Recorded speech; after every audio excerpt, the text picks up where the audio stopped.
निवडणुकीत मतनोंदणीशी किंवा मतमोजणीशी संबंध असलेले काम करताना मतदानाची गुप्तता राखील व त्या कामी मदत करेल आणि अशा कोणत्याही गुप्ततेचा भंग करण्याच्या हेतूने कोणत्याही व्यक्तीस माहिती देणार नाही.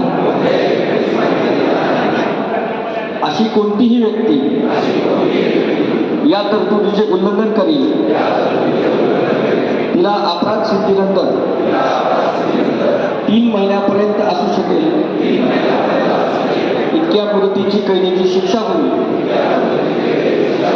याची मला जाणीव आहे. Okay, thank you.